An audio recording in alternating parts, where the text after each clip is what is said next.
പെട്ടെന്ന് ബഹുമാനപ്പെട്ട കൂറത്തങ്ങൾ എന്നെ വിളിച്ചു പറഞ്ഞ്, ഉള്ളാള ഭാഗത്ത് ഒരു നിക്കാഹ് ഞാൻ ഏറ്റെടുത്തിട്ടുണ്ടായിരുന്നു, നിർബന്ധമായി നിങ്ങൾ 11:30 മണിക്ക് അവിടെ എത്തണം, എനിക്കൊന്ന് ബഹ്റൈനിലേക്ക് പോകാനുണ്ട്. അപ്പൊ തങ്ങളോട് അപ്പൊ തന്നെ ആവും പറഞ്ഞു. പക്ഷെ അന്ന് എനിക്ക് നേരിടുന്ന ഏറ്റവും വലിയ വിഷമം എന്താണെന്നറിയോ? എന്നെ ഏറ്റവും സ്നേഹിച്ച, എന്നെ അങ്ങേറ്റം വിരിശം വെച്ച ഒരു വ്യക്തിയുടെ നിക്കാഹിന് ഡേറ്റ് കൊടുത്ത ദിവസമാണ് അന്ന്. മനസ്സിലാക്കണം. പക്ഷേ തങ്ങളൊരു ഏറ്റെടുത്തിട്ടുമായി നിക്കാഹിന്റെ ദിവസം, ആ ദിവസം കൂടി അവന് ഡേറ്റും കൊടുത്തിട്ടുണ്ട്. ഞാൻ എന്ത് ചെയ്യാ? പക്ഷെ ഒറ്റ നിർദ്ധാരമാണ്, ഒരു നേതൃത്വം, ഒരു നേതാവ് അത് പറഞ്ഞെങ്കിൽ അതിന്റെ പിന്നിൽ എന്തെങ്കിലും ഹൈറുണ്ടാവും. കല്യാണത്തിന്റെ ദിവസം അടുത്തെത്തുമ്പോ എന്റെ ഈ സുഹൃത്ത്, ഞാൻ സ്നേഹിക്കുന്ന ചെറുപ്പക്കാരൻ അപ്പപ്പോ എനിക്ക് വിളിച്ച് ഓർമ്മപ്പെടുത്താം, ഇന്ന ദിവസത്തിൽ കല്യാണമാണ്. ഓക്കെ, അൽഹംദുലില്ലാ, ചെയ്യാം നമുക്ക്. എന്റെ തലയിലുള്ളത് ബഹുമാനപ്പെട്ട കൂറത്തങ്ങളെ പറഞ്ഞെനിക്കാ മാത്രമാണ്. പക്ഷെ ഇവനോട് ഞാന് പറ്റിയില്ല എന്ന് ഇങ്ങനെയുള്ള ഒരു സംഭവനോട് പറഞ്ഞില്ല. കാരണം പറഞ്ഞെങ്കിൽ യഥാർത്ഥത്തിൽ അവൻ വിചാരിക്കും തങ്ങളെ എന്നെ വഞ്ചിച്ചതാണ്. കാരണം എന്തേ? തങ്ങളെ ഡേറ്റ് ചോദിച്ച് തങ്ങളെ എല്ലാ കാര്യത്തിനും നമ്മളെ കാര്യത്തിന് ബന്ധപ്പെട്ട് ഈ നിക്കാഹിന് വരുന്നില്ല എന്ന് പറഞ്ഞെങ്കിൽ അവനിക്ക് വലിയ വേദന ഉണ്ടാവും. പക്ഷെ ഞാന് കല്യാണത്തിന്റെ മുമ്പത്തെ ദിവസം വരെ ഞാൻ പറഞ്ഞില്ല. അങ്ങനെ കല്യാണത്തിന്റെ മുമ്പത്തെ ദിവസം 4:30 മണിക്ക് വൈകുന്നേരം എന്റെ സുഹൃത്ത് വിളിച്ച് പറയുന്നു, ഇൻഷാ അല്ലാ 11:30 മണിക്ക് നിങ്ങൾ തങ്ങൾ എത്തുമല്ലോ, എനിക്ക് എത്തു പറഞ്ഞു. ഞാൻ എത്തു പറഞ്ഞു. ഞാൻ പോകാൻ ഉദ്ദേശിച്ചത് കൂറ തങ്ങൾ പറഞ്ഞ നിക്കാണ്. ഓനോടും ഞാൻ ഏറ്റെടുത്തിട്ട് ഇങ്ങനെ പറഞ്ഞോണ്ട്. അങ്ങനെ മുഅ്മിനീങ്ങളെ വലിയ അത്ഭുതം എന്താ അറിയോ? രാത്രി 9:15 മണിയാകുമ്പോ എന്റെ സുഹൃത്ത് എന്നെ വിളിച്ച് പറയുന്നു, തങ്ങളെ നാളത്തെ നിക്കാഹ് ക്യാൻസലായി. പ്രശ്നം എന്താണ്? ഞാൻ വിവാഹം കഴിക്കുന്ന പെണ്ണിന് പ്രായമായിട്ടില്ല എന്ന് നാട്ടിൽ കുഴപ്പം ചെയ്ത് എന്തോ ഒരു കംപ്ലൈന്റ് ഇട്ടുണ്ട്. അപ്പൊ നാളത്തെ ഹാളിലുള്ള നിക്കാഹ് തീർന്നു. ഇതാണ് നേതൃത്വം. ഇതാണ് ഒരു മഹാന്മാര് നമുക്ക് പറഞ്ഞെങ്കിൽ അപ്പടി സ്വീകരിക്കുക. അതിന്റെ പിന്നിൽ നമുക്ക് എന്തുണ്ടാവും? 100 കണക്കിൽ ഖൈറുണ്ടാകും. ഞാനിത് പറഞ്ഞു വരുന്നത് അത് അങ്ങനെയാണ്. മഹാന്മാരൊക്കെ അങ്ങനെയാണ്. ബഹുമാനപ്പെട്ട താജുൽ ഉലമ, അള്ളാഹു അവിടുത്തെ ദറജ ഏറ്റുകൊടുക്കുമാറാകട്ടെ. പറപ്പ് നാട് എന്ന് പറഞ്ഞെങ്കിൽ താജുൽ ഉലമാനെ സ്വീകരിക്കുന്ന, ബഹുമാനിക്കുന്ന വലിയ പാരമ്പര്യമുള്ള നാടാണ്. അതിന്റെ ഒരുപാട് നേതാക്കന്മാരൊക്കെ മരണപ്പെട്ടു പോയി. അള്ളാഹു അവരുടെ ഖബറൊക്കെ സ്വർഗത്തോപ്പാക്കി കൊടുക്കുമാറാകട്ടെ. മഹാനായ താജുൽ ഉലമാനെ പറ്റി ബേക്കൽ ഉസ്താദ് എന്നോട് പറഞ്ഞിരുന്നു. ബഹുമാനപ്പെട്ട താജുൽ ഉലമാന്റെ അടുത്തേക്ക് മഹാനവറുകൾ വൈകുന്നേരം കേരളത്തിൽ എന്തോ വയല് പരിപാടിന്ന് പോകാൻ വേണ്ടി പുറപ്പെടുന്ന സമയത്ത് ഒരാള് വന്ന് തങ്ങളടുത്ത് വന്ന് പറഞ്ഞു, തങ്ങളെ കല്യാണം നിശ്ചയിച്ചിട്ടുണ്ട്, കയ്യില് പൈസയില്ല. കല്യാണം നിശ്ചയിച്ചിട്ടുണ്ട്, കയ്യില് പൈസയില്ല. അപ്പൊ തങ്ങളൊന്നും ഉണ്ടില്ല. തങ്ങള് പരിപാടിക്ക് ഇങ്ങനെ പുറപ്പെട്ടുകൊണ്ടിരിക്കുകയാണ്. അപ്പോഴാണ് തങ്ങള് പറഞ്ഞു, കാറിൽ കയറാ. ഈ മനുഷ്യൻ തങ്ങളെ വലിയ സ്നേഹിക്കുന്ന ആളാണ്. എവിടേക്കാണ്, എങ്ങോട്ടാണ് എന്ന് ചോദിച്ചില്ല. എങ്ങോട്ടാണ്, എങ്ങനെയാണെന്ന് ചോദിച്ചില്ല. തങ്ങൾ എന്ത് പറഞ്ഞു അതിന് തയ്യാറാണ്. അങ്ങനെ അയാള് കാറിൽ കയറി കുമ്പള ഭാഗത്ത് മള്ളങ്കൈ എന്ന സ്ഥലത്ത്, ഇയാളെ വീട് ഉപ്പിനങ്ങാടി ഭാഗത്താണ്. മഗ്രിബ് സമയത്ത് 8-8:30 മണിയാകുമ്പോ ഇയാള് കുമ്പള ഭാഗത്ത് മള്ളങ്കൈ എന്ന സ്ഥലത്ത് ഇയാളെ പെട്ടെന്ന് ഒരു ഭാഗത്ത് ഇറക്കില്ല. ഇവിടെ ഇറങ്ങിടാണ്. അപ്പോഴും ഞാൻ ഇറങ്ങുന്നില്ല എന്ന് പൂർ പറഞ്ഞില്ല. ഞാൻ ഇറങ്ങുന്നില്ല എന്ന് പറഞ്ഞില്ല. ഞാൻ ഇവിടുന്ന് ഇറങ്ങിയിട്ട് ഇനി എങ്ങോട്ട് പോവല, എന്റെ വീട് അങ്ങോട്ടല്ലേ എന്നുള്ള ചോദ്യം ചോദിച്ചില്ല. കാരണം താജുൽ ഉലമല്ലേ, ഇതിന്റെ പിന്നിൽ എന്തെങ്കിലും ഒരു രഹസ്യമുണ്ടാകും.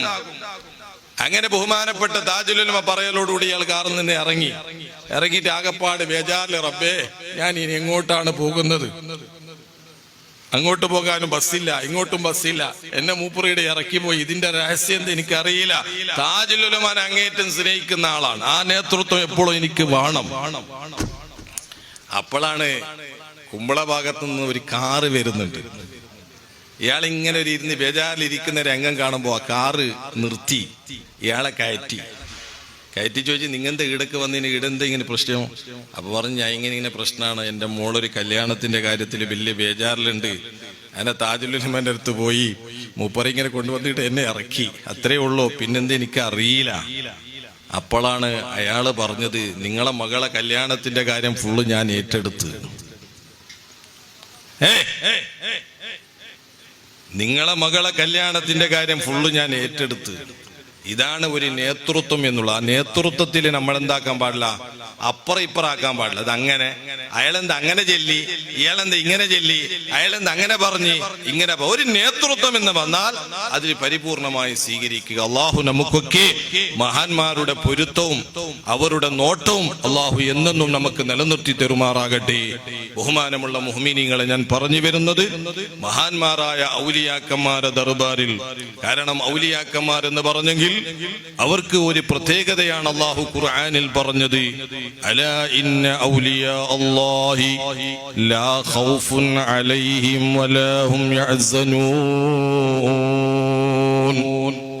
അല്ലാഹുവിന്റെ മഹാന്മാർ, ഔലിയാക്കന്മാർ, അവർക്കതാ രണ്ട് വിശേഷതകളുണ്ട്. എന്താണ് ആ വിശേഷതകൾ അറിയോ? അവർക്ക് പേടിയില്ല, അവർക്ക് വേജാറില്ല, സങ്കടയില്ല. ഇതേ ഒരു വകുപ്പുള്ള വിഭാഗം ആൾക്കാരുണ്ട്. ആരറിയോ? പിരാന്തന്മാർ. പിരാന്തന്മാർക്ക് എന്തില്ല? എന്ത് മുണ്ടുന്നില്ലല്ലോ. പിരാന്തന്മാർക്ക് എന്തില്ല? പേടിയില്ല. അവർക്ക് പേടിയില്ല, അവർക്ക് ടെൻഷൻ ഇല്ല, അവർക്ക് ഒന്നുമില്ല. ഏതെങ്കിലും ഒരു പിരാന്തന്മാർ ഹാർട്ട് അറ്റാക്കായി മരിച്ച സംഭവം കേട്ടിട്ടുണ്ടാ? അല്ല, ഏതെങ്കിലും ഒരു പിരാന്തിന് ഷുഗർ ഉണ്ട് എന്ന് ആരെങ്കിലും കേട്ടിട്ടുണ്ടാ? അല്ല, ഏതെങ്കിലും ഒരു പിരാന്തിന് പ്രഷർ കൂടുന്നുണ്ട്, ബിപിന്റെ മാത്രം എല്ലാ ദിവസവും കഴിക്കുന്നുണ്ട് എന്ന് ആരെങ്കിലും കേട്ടിട്ടുണ്ടാ? എന്തേ? അവർക്ക് അങ്ങനെയുള്ള ഒരു കാര്യമില്ല. പക്ഷേ അപ്പൊ നമ്മ എന്താക്ക, ഒലിയാവാ അല്ലെങ്കിൽ പിരാന്തനാവാ. പിരാന്തനാവാരും തയ്യാറില്ല, ഒലിയാവാന് നമ്മൾക്ക് തയ്യാറാണ്. അള്ളാഹു ആ കൂട്ടത്തിൽ നമ്മളൊക്കെ പെടുത്തി തരുമാറാകട്ടെ. കാരണം പിരാന്തന്മാർ എന്ന് പറഞ്ഞവരെ ഇൻസൾട്ട് ആക്കാനും പാടില്ല. കാരണം മഹ്ശറയിൽ അവർക്ക് ഉന്നത സ്ഥാനം കൊടുത്തിട്ടുണ്ട്. എന്താ? വമ്മാമൻ ഊതിയ കിതാബഹു ബിയമീനിഹി ഫസൗഫ യുഹാസബു ഹിസാബൻ യസീറാ. പിരാന്തന്മാരെന്ന് പറഞ്ഞെങ്കിൽ അവരുടെ വിചാരണ അല്ലാഹു യസീറാണ്, എളുപ്പമാണ്. നമ്മൾ അങ്ങനെയല്ല. നമുക്ക് 65, 75, 80 വയസ്സ് വന്നു. പക്ഷേ യജമാനനായ റബ്ബിന്റെ കോടതിയിൽ നമ്മുടെ എല്ലാ അറക്കാത്ത സകനാത്തുകള് റബ്ബിന്റെ മുമ്പിൽ വെളിപ്പെടുത്തുമല്ലോ. മിനിങ്ങളെ, ഒരു 2 വയസ്സിന്റെ കുഞ്ഞിനെ കാണുമ്പോ തെറ്റ് ചെയ്യാൻ ഞങ്ങൾ മടിച്ചുപോയി. പക്ഷേ യജമാനനായ റബ്ബിന്റെ കോടതിയിൽ മോനെ, ഗീബത്ത് വായി കൊണ്ട് പറഞ്ഞത് മാത്രമല്ല, കൈ കൊണ്ട് പറഞ്ഞതും അതുപോലെ തന്നെ കണ്ണുകൊണ്ട് ഇശാറത്ത് ചെയ്തതും മൂക്കൊണ്ട് മണത്തതൊക്കെ ആ കിതാബിൽ രേഖപ്പെടുത്തി പോയി. അല്ലാഹു ഖുർആനിൽ പറഞ്ഞതല്ലേ, ലാ യുഗാദിറു സഗീറതൻ വലാ കബീറതൻ ഇല്ലാ അഹ്സാ. മുഅ്മിനീങ്ങളെ, നമ്മുടെ ജീവിതം ഒന്ന് ചിന്തിക്കണം.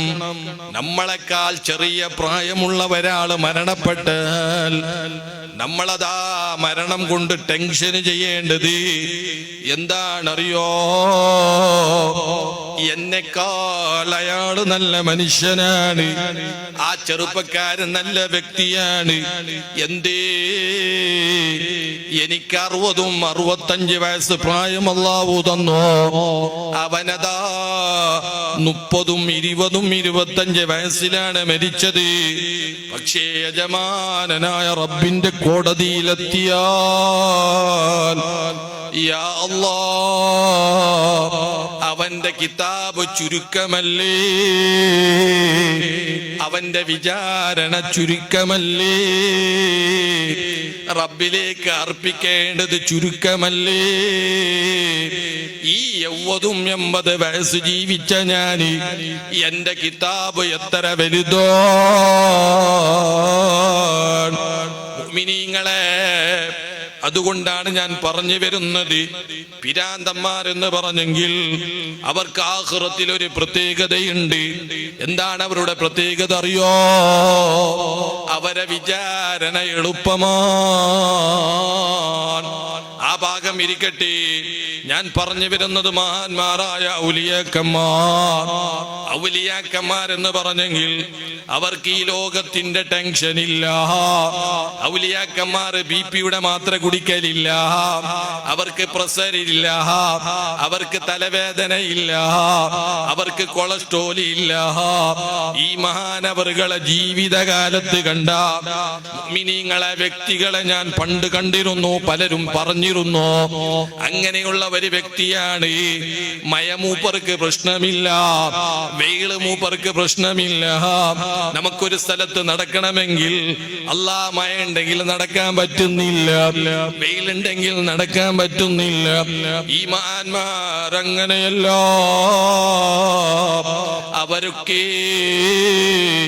ഈ ലോകത്ത് ജീവിക്കുന്ന സമയത്ത് യജമാനനായ റബ്ബിന്റെ ചിന്തയാണ്, റബ്ബിന്റെ ഓർമ്മയാണ്. മുഅ്മിനീങ്ങളെ, അല്ലാഹു നമ്മളൊക്കെ നല്ല നല്ല മഹാന്മാരെ സ്നേഹിക്കാൻ അല്ലാഹു നമുക്ക് തൗഫീക്ക് നൽകുമാറാകട്ടെ. മുഅ്മിനീങ്ങളെ, മനസ്സിലാക്കണം, ഔലിയാക്കന്മാർ എന്ന് പറഞ്ഞെങ്കിൽ പല വിധത്തിലുണ്ട്. പല വിധത്തിലുണ്ട്. കാണുമ്പോൾ നമുക്ക് പല വിധത്തിൽ കാണാം. പക്ഷേ കാണുന്ന എല്ലാം കൊണ്ട് എതിർക്കാനോ അവരെ പറ്റി ആക്ഷേപം പറയാനോ നമ്മൾ പാടില്ല. എന്തേ അറിയോ? അവർക്ക് വിലായത്തിന്റെ അധികാരം കിട്ടിയാൽ നമ്മളെ കാഴ്ചയിൽ പല നിലക്ക് അവർ കാണും. ഒരു ഉദാഹരണം പറയാം. മഹാനായ സയ്യിദുനാ അഹ്മദുൽ ബദവി തങ്ങള് മഹാന്മാരുടെ ഔലിയാക്കന്മാരുടെ കുത്തുബാണല്ലോ. കാരണം ഔലിയാക്കന്മാർക്ക് കുത്തുബീങ്ങൾ എന്ന് പറയുന്ന ഒരു നേതാക്കന്മാരുണ്ട്. അത് 4 അഭിപ്രായമുണ്ട്, 5 അഭിപ്രായമുണ്ട്. 4 ബഹുമാനപ്പെട്ട മുഹിയുദ്ദീൻ ശേഖ് തങ്ങള്, അതുപോലെ തന്നെ റിഫായി ശേഖ് തങ്ങള്, അതുപോലെ തന്നെ അഹ്മദുൽ ബദവി, അതുപോലെ തന്നെ ഇബ്രാഹിം ഉദ്ദസൂഖി. പിന്നെ മുഅ്മിനീങ്ങളെ ചില കിതാബിൽ ചില മഹാന്മാർ പറയുന്നു 5 അഖ്താബികളുണ്ട്. അതാരാണറിയോ? മഹാനായ സയ്യിദ്നാ അബുൽ ഹസൻ അശ്ശാദുലി. ഏതായാലും ബലമായ അഭിപ്രായം 4 അഖ്താബുകളാണ്. ആ അഖ്താബിൽപ്പെട്ട ഒരു മഹാനാണ് സയ്യിദുനാ അഹ്മദുൽ കബീർ അഹ്മദുൽ ബദവി തങ്ങള്. മഹാനവറുകളെ ഒരാളതാ അദ്ദേഹം സ്നേഹിക്കുന്ന ആളാണ്, നല്ല പിരിസം വെക്കുന്ന ആളാണ്. അദ്ദേഹത്തിനെ പറ്റി ഒരു സംശയമില്ല, എന്തെങ്കിലും ഒരു തെറ്റിദ്ധാരണയില്ല. പിന്നെന്താണ് അറിയോ? മൂപ്പിളടുത്ത് പോയി ഒരു ക്വസ്റ്റ്യൻ ഇട്ട് അഹ്മദുൽ ബദവി തങ്ങളടുത്ത്, എന്തേ നിങ്ങള് ഒരു വക്ത് മാത്രം ഇമാ ജമാഅത്തിന് അവിടെ കാണുന്നത്, ബാക്കി സമയത്ത് നിങ്ങളെ കാണാനില്ലല്ലേ? ചിന്തിക്കണം. ഒരു വക്ത് ഇമാം ജമാഅത്തിന് മാത്രമാണ് നിങ്ങളെ കാണുന്നത്, ബാക്കി സമയത്ത് നിങ്ങളെ കാണാനില്ലല്ലേ? അപ്പോഴാണ് അഹമ്മദ് ഔലിയാക്കന്മാർ അങ്ങനെ പല തരത്തിലുണ്ടാവും. മൂപ്പർ ഒരു ചവിട്ടി ചോദിച്ച ആൾക്ക് അഹ്മദുൽ ബദവി തങ്ങളുടെ മനാഖിബില് കാണാം. അങ്ങനെ ഒരു ചവിട്ടിയ ചോട്ടിൽ അപ്പുറത്ത് അടുത്ത് തെറിച്ചതാണ്. ഇയാൾ ഏതോ ഒരു ഭാഗത്തേക്ക് തെറിച്ചു. അതങ്ങനെയാണ്. ബഹുമാനപ്പെട്ട താജുൽ ഉലമനെ കണ്ടില്ലേ? താജുൽ ഉലമാന്റെ തല്ല് തിന്നാത്ത മുഹിബ്ബീങ്ങൾ ആരുമില്ല. താജുൽ ഉലമ അങ്ങനെയാണ്. സാധാ തങ്ങ മുട്ട് തച്ചെങ്കില് പിന്നെ എന്നെ നോക്കാലോ തിരിച്ചിട്ട്. അത് കറാമത്താ.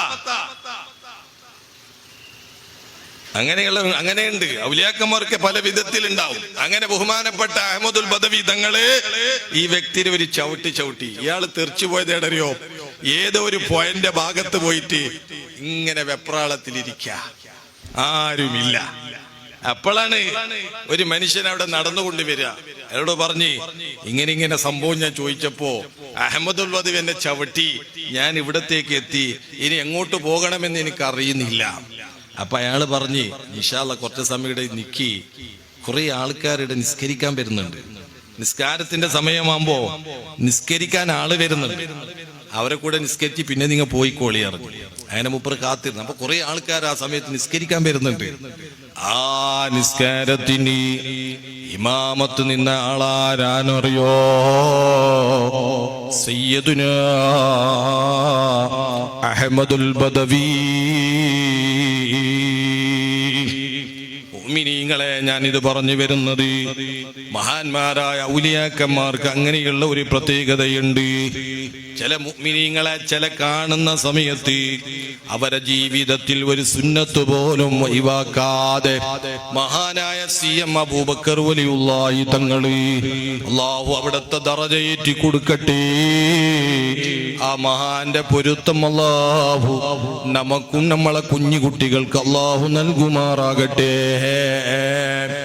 എല്ലാവരും നിർബന്ധിച്ചില്ലേ, ഒന്ന് CM നിങ്ങളെ വിവാഹം കഴിക്കണം. യാ അല്ലാഹ്, വിവാഹം കഴിച്ച് ആദ്യത്തെ രാത്രി, അല്ലാഹ് എന്റെ ചെറുപ്പക്കാരെ, ആദ്യത്തെ രാത്രി എന്ന് പറഞ്ഞെങ്കിൽ നിന്റെ ദുനിയാവിലുള്ള ജീവിതത്തിൽ നീ വല്ല സന്തോഷിക്കേണ്ട രാത്രിയല്ലേ. ആ രാത്രി ആരും മറന്നു കളയാനില്ല. ആ രാത്രിക്ക് വേണ്ടിയുള്ള ഒരുക്കം എങ്ങനെയാ? ആ രാത്രി എത്തിയപ്പോ ഭാര്യന്റെ അടുത്ത് CM വലിയുള്ളാഹി തങ്ങളില്ല. ഒരു പള്ളിന്റെ ഭാഗത്ത് ഇങ്ങനെ ഇബാദത്ത് എടുക്കുകയാണ്. എന്നിട്ട് ബഹുമാനപ്പെട്ട CM അബൂബക്കർ വലിയുള്ളാഹി തങ്ങളോട് ചോദിച്ചു, നിങ്ങളതാ ഒരു പുതിയ പിളയല്ലേ, നിങ്ങളതാ വിവാഹം കഴിച്ച ആളല്ലേ, ഇന്ന് ആദ്യത്തെ രാത്രിയല്ലേ, നിങ്ങളെ ഭാര്യനെ കൂടെ കിടക്കാ നിങ്ങളില്ലല്ലോ. എന്റെ മുഅ്മിനീങ്ങളെ, മഹാനായ CM അബൂബക്കർ വലിയുള്ളാഹി തങ്ങള് പിരാന്തനല്ല, മാനസിക രോഗിയല്ല, അല്ല വേറെന്തെങ്കിലും കുഴപ്പമുള്ള ആളല്ല. യാ അല്ലാഹ്, CM അബൂബക്കർ വലിയുള്ളാഹി തങ്ങള് പറഞ്ഞത്, മോനെ, ഞാനൊരു സുന്നത്തിന് മാത്രമാണ് വിവാഹം കഴിച്ചത്, എനിക്കതിനോട് താല്പര്യമില്ല, എനിക്കതിനോടൊരു ചിന്തയില്ല.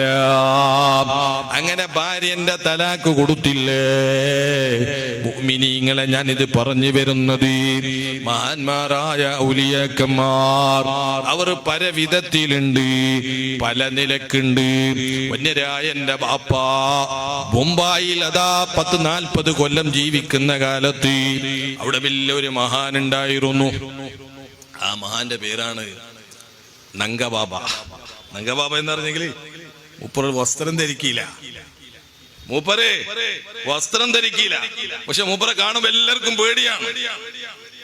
അങ്ങനെ ഒരു സമയത്ത് മൂപ്പർ ഇങ്ങനെ ഓടിക്കൊണ്ട് വരിക, വന്നുകൊണ്ട് ഒരു തുണിഷാപ്പിൽ കയറിയിട്ട് പറയാ, എനിക്കൊരു ഡ്രസ്സ് തരാപ്പെട്ട, എനിക്കൊരു ഡ്രസ്സ് കുടിക്കാൻ താ.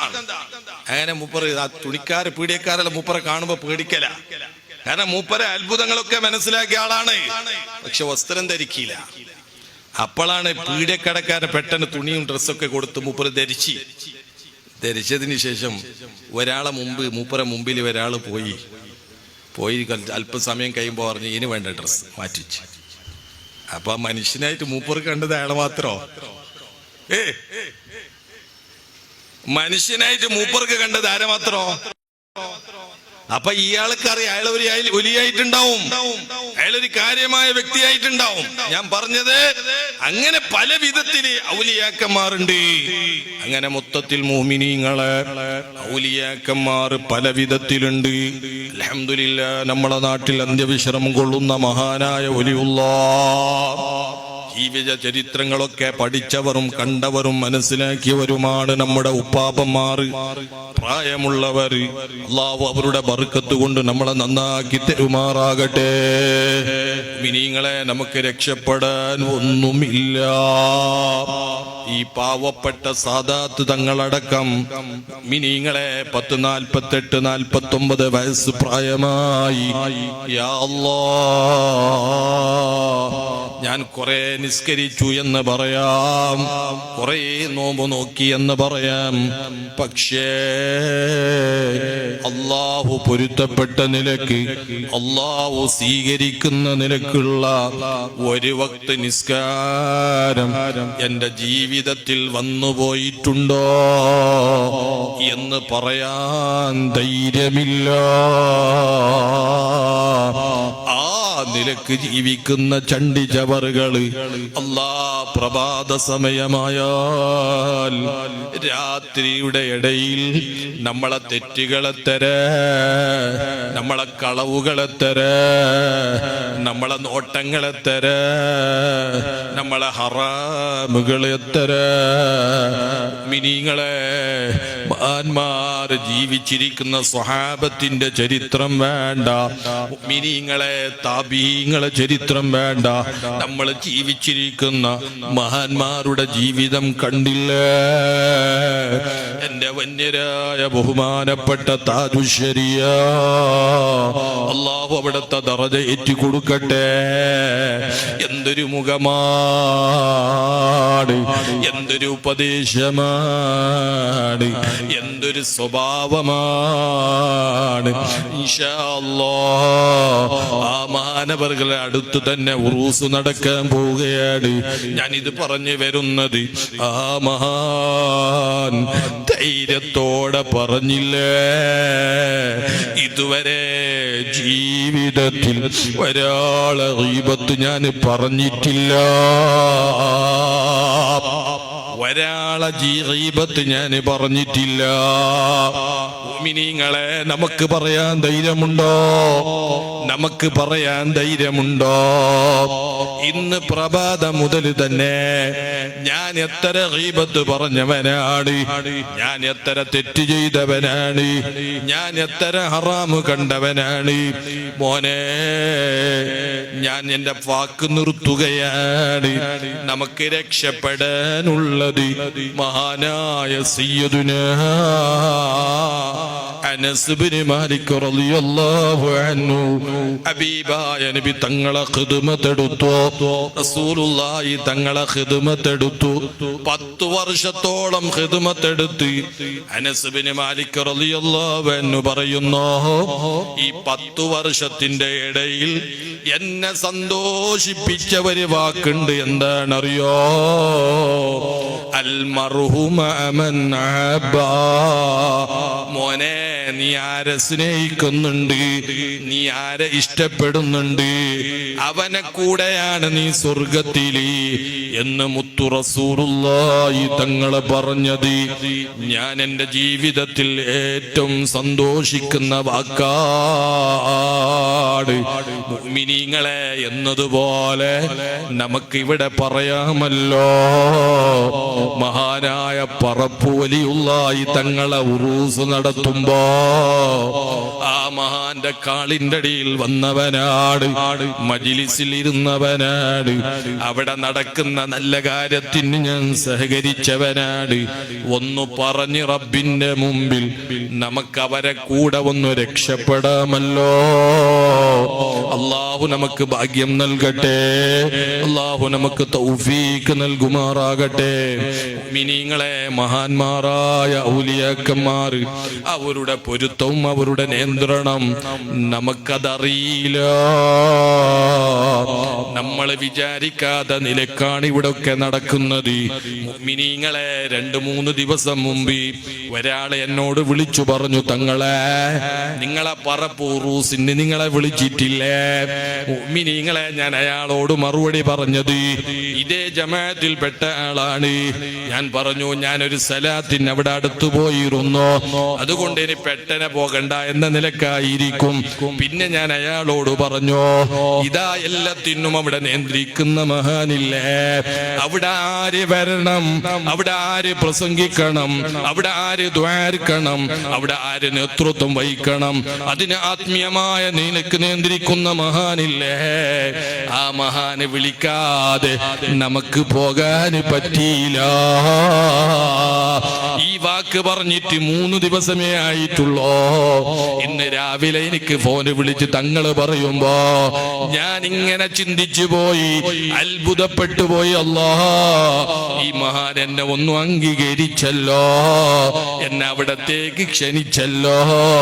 പോരാ മുഅ്മിനീങ്ങളെ, മഹാന്മാരായ ഔലിയാക്കന്മാരെ ദർബാറിൽ ഒന്ന് സിയാറത്ത് ചെയ്യാൻ. കാരണം എനിക്ക് വലിയ ബന്ധമുള്ള മഹാനാണ്. എല്ലാ സമയത്തും ഒരു ദിവസത്തിൽ 2 തവണവും 3 തവണയൊക്കെ ഈ വഴിയിൽ കൂടി യാത്ര ചെയ്യുമ്പോ ഞാൻ ഇവിടെ സലാം പറയാനുണ്ട്. ഈ മഹാന്റെ പേരിൽ ഒരു ഫാത്തിഹ ഓതാനുണ്ട്. അതിന്റെ ബർക്കത്താണ് എനിക്ക് കിട്ടിയത്. എന്താണറിയോ, ഈ മഹാന്റെ ദർഗാ കട്ടടം നടക്കുമ്പോൾ അതിന്റെ കുറ്റിയടിക്കാനുള്ള ഭാഗ്യം അല്ലാഹ് തന്നത്. ആ ഒരു ബന്ധമാണ് ഞാൻ മനസ്സിലാക്കുന്നത്. അല്ലാഹു ഇവിടെ കിടന്ന ഈ മഹാന്റെ ബർക്കത്ത് നമ്മളിലും നമ്മളെ കുടുംബത്തിലും നമ്മളെ സ്വത്ത് സമ്പത്തിലും അല്ലാഹു നിലനിർത്തി തരുമാറാകട്ടെ. അൽഹംദുലില്ലാഹ്. മിനിങ്ങളുടെ ഇവിടെ നല്ല നല്ല കാഴ്ചകൾ നടക്കുകയാണ്. പള്ളിക്ക് മിനാരം വേണമെന്ന് പറയുമ്പോ പലരും സഹായിച്ചവരുണ്ട്, സദഖ കൊടുത്തവരുണ്ട്, പലരും വാഗ്ദാനം ചെയ്തവരുണ്ട്. അല്ലാഹു തആല ഈ മഹാന്റെ ബർക്കത്ത് കൊണ്ട് അവർക്കൊക്കെ ഖൈർ ചൊരിച്ചു കൊടുക്കുമാറാകട്ടെ. അൽഹംദുലില്ലാഹ്, അൽഹംദുലില്ലാഹി റബ്ബിൽ ആലമീൻ. അല്ലാഹുമ്മ സ്വല്ലി വസല്ലിം അലാ റസൂലിക സയ്യിദിനാ മുഹമ്മദിൻ വഅലാ ആലി സയ്യിദിനാ വമൗലാനാ മുഹമ്മദ്. അർഹമുർ റഹീമീനായ മലിക്കുൽ ജബ്ബാറായ ജമാനനായ രാജസയ്യിദായ അല്ലാഹ്, ഞങ്ങൾ പാവങ്ങളാണ് അല്ലാഹ്, ഞങ്ങൾ സാധുക്കളാണ് അല്ലാഹ്, ഞങ്ങൾ വിവരമില്ലാത്തവരാണ് അല്ലാഹ്. യാ അല്ലാഹ്, നല്ല ഒരു മാസത്തിൽ നിന്റെ ബഹുമാനമുള്ള മഹാനായ വലിയുടെ കാളിന്റെ അടിയിൽ വന്ന് ഞങ്ങൾ ഒരുമിച്ച് കൂടാനും നിന്നോട് ദ്വാരക്കാനുള്ള ഒരു അവസരം കിട്ടിയല്ലോ. നീ ഞങ്ങളെ ആട്ടിക്കളയല്ല അല്ലാ, നീ ഞങ്ങളെ കുടുക്കിക്കളയല്ല അല്ലാ, നീ ഞങ്ങളെ നാണക്കെടുത്തിക്കളയല്ല അല്ലാ. അല്ലാ, ഈ മഹാന്റെ ബർക്കത്ത് കൊണ്ട് ഞങ്ങളെ ദോഷങ്ങളെ നീ പുറത്തു തരണമല്ലോ, നീ ഞങ്ങൾക്ക് മാപ്പ് നൽകണമല്ലോ, ഞങ്ങളെ കൽബ് നീ ശുദ്ധീകരിക്കണമല്ലോ. ഒരുപാട് തെറ്റുകുറ്റങ്ങൾ ചെയ്തു പോയല്ലോ, നീ ഞങ്ങൾക്ക് മാപ്പ് നൽകണമല്ലോ. റഹ്മുർ-റഹീമീനായ അല്ലാഹ്, ഈ സദസ്സിൽ ഒരുപാട് വിഷമമുള്ളവരുണ്ട്, ബേജാറിലുള്ളവരുണ്ട്, സങ്കടത്തിലുള്ളവരുണ്ട്, ഒരുപാട് പ്രശ്നങ്ങൾ പ്രയാസങ്ങളുള്ളവരുണ്ട്. അല്ലാഹ്, കിടന്നാൽ വർക്ക് വരാതെ നിലയ്ക്കുള്ള ചുമതലകളുള്ളവരുണ്ട്. അല്ലാഹ്, ഈ മഹാന്റെ ബർക്കത്ത് കൊണ്ട് ഞങ്ങൾ ആരെയും നീ കഷ്ടത്തിലാക്കല്ല അല്ലാഹ്, ഞെരുക്കത്തിലാക്കല്ല അല്ലാഹ്, കൈകാട്ടി ഇറക്കുന്ന ജീവിതം നീ നൽകല്ല അല്ലാഹ്, നീ ഞങ്ങളെ ഫക്കീർ തരത്തിലാക്കല്ല അല്ലാഹ്. യാ റഹ്മാൻ യാ അല്ലാഹ്, ഞങ്ങൾക്ക് ഒരുപാട് ബാധ്യതകളുണ്ട്, ഒരുപാട് കടപ്പാടുകളുണ്ട്. ചെറിയ ചെറിയ മക്കളുള്ളവരുണ്ട്, ഇരിക്കാൻ വീടില്ലാത്തവരുണ്ട്. യാ അല്ലാഹ്, കെട്ടിച്ചു കൊടുക്കാൻ പെൺമക്കളുള്ളവരുണ്ട്. അല്ലാഹ്, ഞങ്ങളെ ഭാരം, ഞങ്ങളെ ചുമതല മറ്റൊരുത്തന്നെ നീ നൽകല്ല അല്ലാഹ്. ഞങ്ങളെ ജീവിതകാലത്ത് അതൊന്ന് പൂർത്തീകരിക്കുക, സന്തോഷം കണ്ട് മരിക്കാൻ നീ ഞങ്ങൾക്ക് തൗഫീക്ക് നൽകണമല്ലാഹ്.